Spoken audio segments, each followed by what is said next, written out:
After winning the first place in the Tempe Town Lake Fantasy of Lights Boat Parade for 2011, I thought it would be interesting to show some of the behind the scenes of putting our Polar Express together. It's based on the real train in Canada. There is an actual Polar Express, and we tried to be as true to size and scope to the actual train as possible in our manufacturing process. It ended up being a little bigger project than we had initially planned on, but we are equipped to deal with big stuff. So here's a video of us putting the boiler up on top of the boat.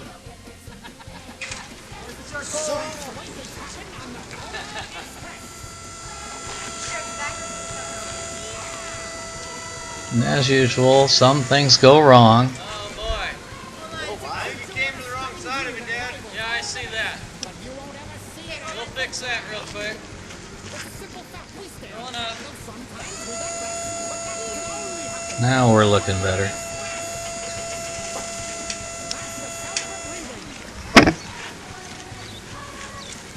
Alright, a little higher, huh? That's pretty close. No, bring that rope back. No, just a little higher. It's got to go a little higher.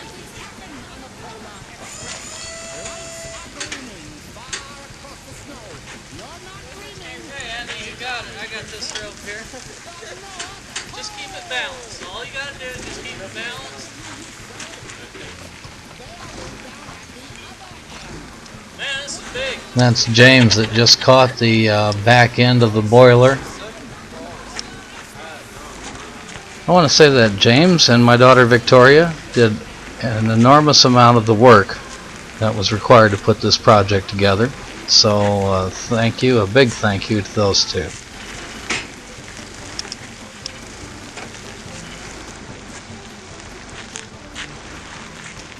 Cut it a little sharper, Andy. That's Robert. He's also standing up on top of the train there. Yeah. Yeah. We've begun calling it a train, not a boat.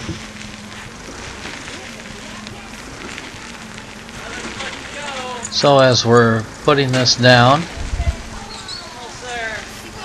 it's a tight fit to get the front of that train over that spotlight.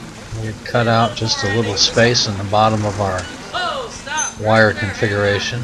That's Dylan helping to guide it over the spotlight. Our original design was we were going to try to use that spotlight as the headlight for the Polar Express. It just didn't quite work out. We wanted the boiler to be 4 foot in diameter, which is a little more true to the size of the original Polar Express. Also want to say a special thank you to my neighbors for putting up with all of our sound tests that we ran while we were putting this. After putting the construct up on the boat, then we went ahead and started decorating the train, putting lights, finishing up the cab. All the music mixing was done by Victoria. We were then able to operate all of the sound effects from a laptop inside the boat. So sound effects from the movie we played throughout the parade route.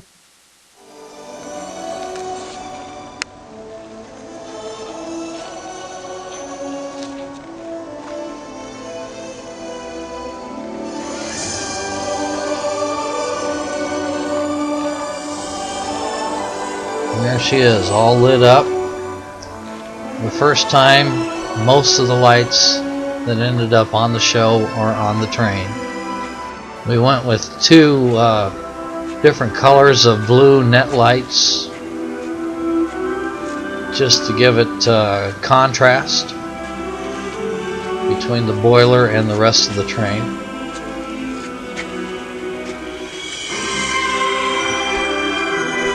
The wheels ended up a little smaller than actual scale.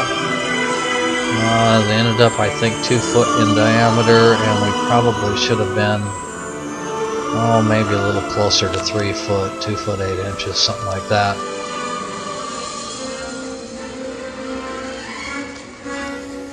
I decided it wouldn't look right if the engine control room took up the whole back half of the boat, so we split it into 2 with a boarding ladder simulated between the 2 to get the idea that the coal train was behind it, and had planned on putting at least 1 set of wheels on that coal train, but never got that far with it. Got some lights out here in the back.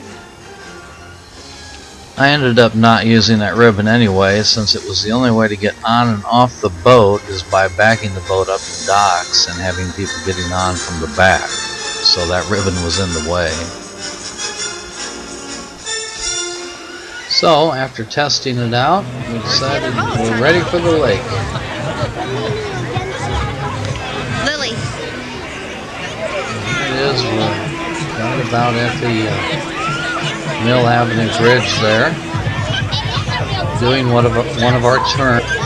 I'll let my son Andy take over narration. He was filming this from the shore. He was standing pretty close to the judge's area, and he noticed a problem.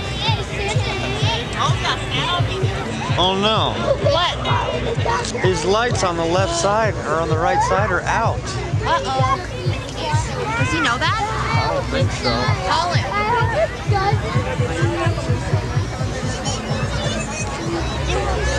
Well, it looks like we had a malfunction.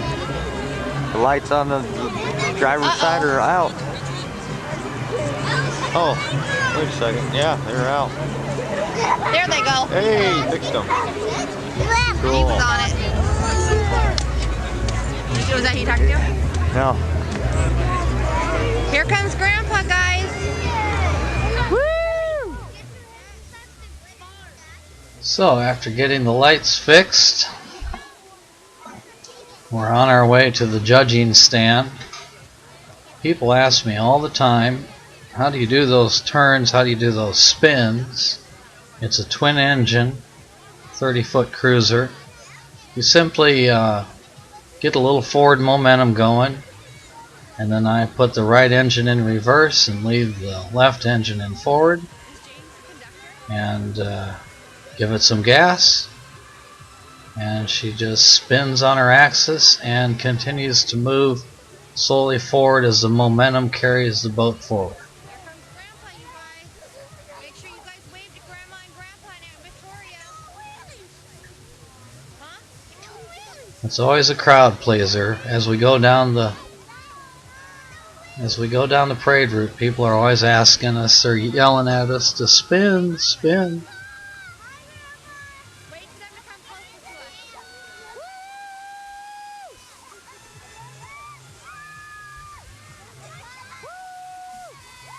We had 2 smoke generators, and one of them was only working at about 25% by this time of the parade. There really wasn't much of anything I could do about it, so we had intermittent smoke, which is not what I wanted. We had smoke coming out of 3 places: the top of the chimney and the 2 drive cylinders in front of the wheels, and a lot of times the smoke would go down instead of up, so they'd go towards the 2 front drive ports, as you can see.